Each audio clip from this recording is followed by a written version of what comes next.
A modern-day blood libel. Listen in.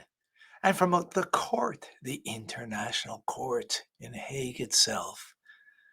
Outrageous. Listen in. The anti-Semitic decision of the International Court in The Hague is a modern Dreyfus trial, and it will end the same way. 130 years ago, the French Jewish officer Alfred Dreyfus was falsely accused of treason by a biased French court. In response to these false accusations, the great French writer Émile Zola wrote his monumental essay, J'accuse. He accused the French court of anti-Semitic lies against an innocent officer who was later exonerated of all guilt. Now an international court in The Hague, also headed by a French judge, is repeating this outrageous offense. It is falsely accusing me, the democratically elected Prime Minister of the State of Israel, and Israel's former Defense Minister, Yoav Gallant, of deliberately targeting civilians.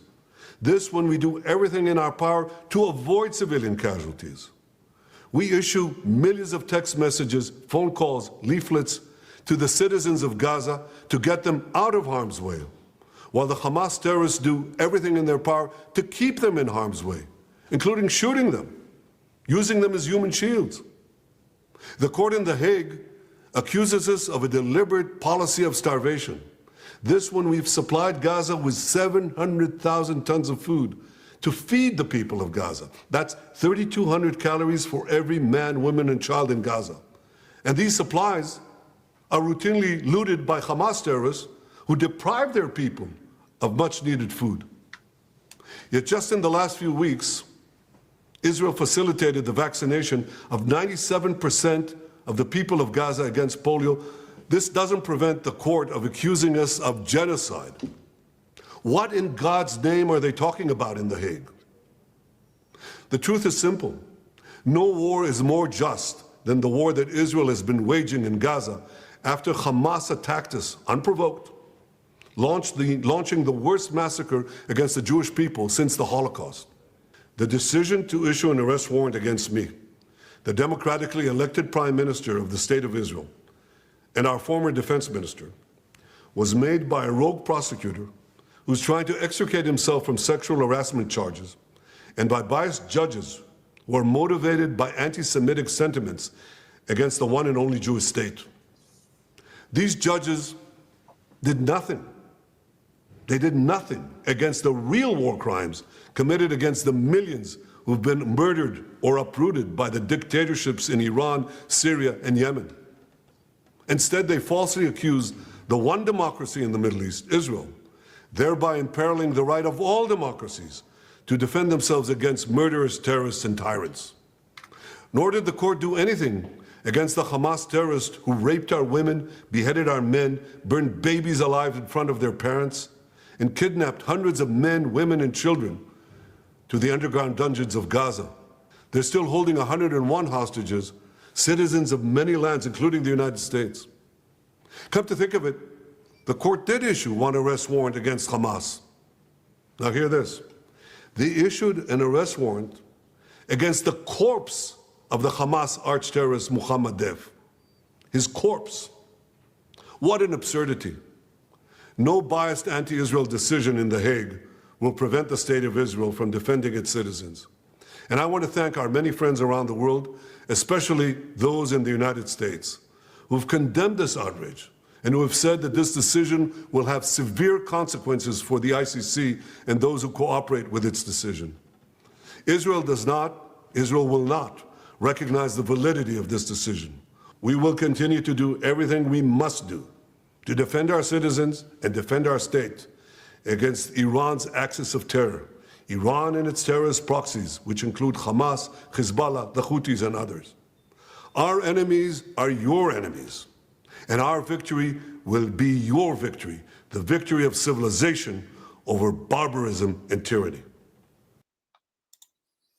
Wow, very powerful. A few points I'd like to bring out. One is there are 7 universal laws of humanity that are brought in the Torah, called the laws of the descendants of Noah. And one of them is courts of justice.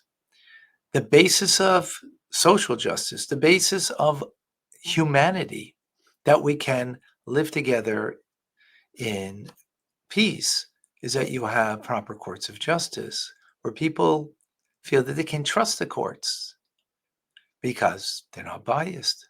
The Torah speaks at great length about the prohibition of veering, taking any bias in any kind of court case. This becomes, of course, then the joke to all good people. To all good people, and see that the International Court in The Hague is not fulfilling its mandate of being an unbiased court, and not fulfilling their duty of God's mandate of the 7 universal laws of all of mankind. Another point I'd like to mention, Talmud tells us that the world is upside down. What's right is right, what's right is wrong, what's wrong is right. And we see that how things could be twisted, how things could be brought to from a personal bias to suit your desire. And final point is, and this is a very important point, is that Jewish teachings are only valid from a teacher who doesn't have a bias in the teachings, but only wants to seek the truth. Now, everybody points a finger at another that, you're not biased, you're biased, you're this and you're that. But I think what the important point that we need to take out first on a personal level is, of course, this is a joke, what's going on in The Hague. But for ourselves, how honest am I? How biased am I in my decisions, in my outlook? Do I look at another human being, who's not of my ilk, and look at them in a negative light because they're not one of my preferred type, if you will? That's a question that we all need to ask ourselves. Or do we look at another human being as being created in the image of God, and therefore deserving of respect? If we start with with an agenda, then guess what? We're not going to look at another human being as a creation of God. And the creation of God doesn't mean that therefore, they're not deserving of some punishment or even death or even to be killed.